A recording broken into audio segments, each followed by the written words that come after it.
Mu mawulire agakagwawo, breaking news agava mu ggwanga erya Democratic Republic of Congo, amagye ag'eggwanga erya Uganda galabiddwako akawungeezi k'olunaku olwaleero gwampuliriza, galabiddwako nga gayingira mu province emanyiddwa nga Ituri. Jjukira nga bwe nakutegeezezza olunaku olwajja nakuwadde amawulire okusinziira ku General Muhoozi Rugaba yategeezezza nti naffe ng'eggye ly'eggwanga erya Uganda UPDF, Uganda People's Defence Forces, tugenda mu ggwanga erya DRC tubeere nga ate tusalako akatundu oba province gye bayita Ituri, eyo no province namba. Province zino nakugambye ziri 3. Eggwanga erya Democratic Republic of Congo eno wansi gye lyawukanira n'amawanga gano 3, okuli eggwanga erya Uganda, okuli eggwanga erya Rwanda n'eggwanga erya Burundi. Waliwo province eziri awo 3 amawanga gano gezaagala okubeera nga gagabana okusinziira ku information gye tulina kakati wuliriza.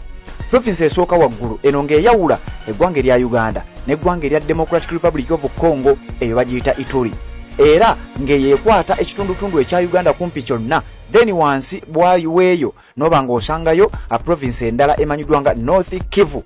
Eno North Kivu ekavalingako ekitundu ekisinga obunene mu ggwanga erya Uganda, naye kavalingako ekitundu ekiralalala n'eggwanga erya Rwanda, kyokka ate wansi ne wabeerayo province endala emanyiddwa nga South Kivu. Kakati wuliza akabadi. Eggwanga erya Rwanda byamala dde okuwamba ekibuga ekikulu mu North Kivu ekimanyiddwa nga Goma, era abayekera ba M23 ngamba eggwanga erya Rwanda olw'ensonga nti mawulire gatugamba eggwanga erya Rwanda lyeriri emabega wa M23. Baamala dda okubeera nga bawamba ekibuga ekimanyiddwa nga Goma, kyokka wetwogereranga n'ekibuga ekimanyiddwa nga Bukavu ekya Maserengeta oba kye tuyita South Kivu kigambibwa okuba nti nakyo essaawa yonna kiri mu mikono egy'abayekera aba M23 nga bayambibwako gavumenti y'eggwanga erya Rwanda. Kakati wuliriza ekiriwo. Olunaku olwajjo nakuwadde amawulire okusinziira ku muduumizi w'amagye g'eggwanga erya Uganda, ate era nga mutabani wa General Yoweri Kaguta Museveni akulembera eggwanga lino, yategeezezza nti eggwanga erya Uganda naffe tugenda kuyingira mu ggwanga erya Democratic Republic of Congo tubeere nga tulwanyisa abayekera abagambibwa okuba aba ADF abali saidi eyo nga gye basinziira ne bajja ne babeera nga bataganjula eggwanga lyaffe erya Uganda eddungi okusinziira ku Muhoozi Rugaba bwe yategeezezza. Kakati wulira wetwogerera mu katambi k'ogenda okulaba ng'amagye g'eggwanga erya Uganda oluseregende lw'ebimotoka lulabiddwako nga luyingira ekibuga ekimanyiddwa nga Bunia. Ekibuga kino nakugambye kye kibuga ekikulu ekya province emanyiddwa nga Ituri. Ziri province ebbiri nzikugambye. North Kivu ekibuga kyayo ekikulu bakiyita Goma, era ekibuga ekyo kyagwa dda mu mikono egy'abayekera ba M23 nga bayambibwako nga bali backed up by eggwanga erya Rwanda. Kyokka n'ekibuga ekirala ekimanyiddwa nga Bukavu ekya saidi eno ey'ekyemmanga emanyiddwa nga South Kivu kigambibwa okuba nti nakyo abayekera ba M23 wetwogerera bamaze dda okubeera nga nakyo bakizza mu mikono gyabwe. Kati wetwogerera amagye g'eggwanga erya Uganda, Uganda People's Defence Forces, wetwogerera oluseregende lw'ebimotoka emmamba n'ebimotoka ebirwanyi byonna birabiddwako nga biyingira mu ggwanga erya Democratic Republic of Congo mu kibuga ekimanyiddwa nga Bunia, nga kye kibuga ekikulu ekya province emanyiddwa nga Ituri, okusinziira oba okufaananako nga ne Muhoozi Rugaba bwe yategeezezza olunaku olwajjo. Ngenda kulaga obutambi buno then nzije ate mbeere nga nkwongerayo, wabula nga sinaba kubanga nkutwala mu maaso eyo nga nkyagenda mu maaso n'okuwa oluseregende lw'ebimotoka bino eby'amagye g'eggwanga erya Uganda, Uganda People's Defence Forces. Kigambibwa nga sinakutwala eyo, ngenda kuwa akatambi. Waliwo akaalo oba akabuga bakayita Kamanyola, abamanyiyo mujja kunjulira. Akabuga bakayita Kamanyola kali mu territory emanyiddwa nga Walungu. Bino nno byonna biri mu ggwanga erya Democratic Republic of Congo. Akabuga bakayita Wamanyola kali mu territory bagiyita Walungu. Eno bagiyise strategic area nga waliwo kilometers 130 ne kilometers 340 waliwo kilometers 130 okutuuka mu kitundu kye bayita Kaleme mu bitundu eby'Ekatanga.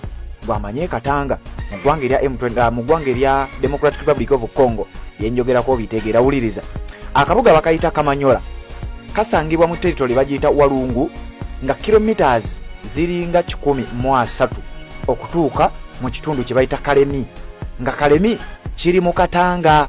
Abajjukira kye bayita Katanga crisis mujja kunjulira ebyo byenkugamba ojja kuba obitegeera bulungi nnyo. Kakati wetwogerera amagye g'eggwanga oba abayekera ba M23 bamaze nabo okubeera nga beddiza akatundu ako ke bayita Kamanyola akasangibwa mu Walungu okumpi ne Kalemi mu Great area emanyiddwa nga Katanga abajjukira Katanga crisis Nyongero bategeeza ebyo muna abijjukira kakati we twogerera amagye g'eggwanga erya Uganda gamaze okubanga galabikako oluseregende lw'ebimotoka ebyejjera eggwanga erya Uganda bimaze okubeera nga birabikako nga biyingira ekibuga Bunya eky'eggwanga era Democratic Republic of Congo mu province emanyiddwa nga Ituri kanzije ate tubeere nga tweyongerayo mukoto gwa Redison TV webale kubeera ng'okyagoberera na gy'osinzira okubanga gy'otulabira bwe tanaba kubanga osubscribe nga kikole tubeere nga ate tutambula ffenna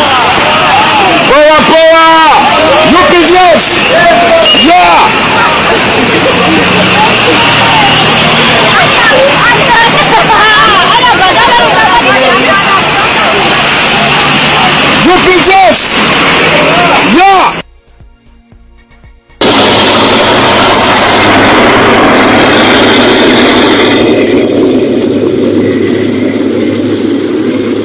Abang harus taruh Boulevard de la Nyala Baringo. Boulevard de la Ruta Nyala. Asal bandar Ruta orang kombi. Onu tu kau. Benya koperi Baringo.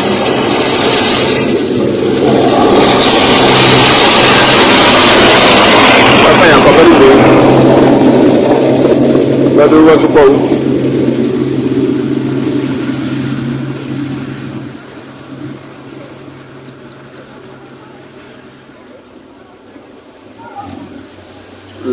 Nyala Boulevard Doré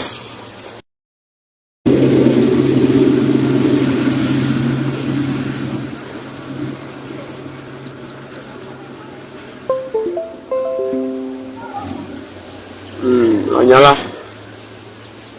Boulevard Doré Datu tu kau cuma yuna kat situ ni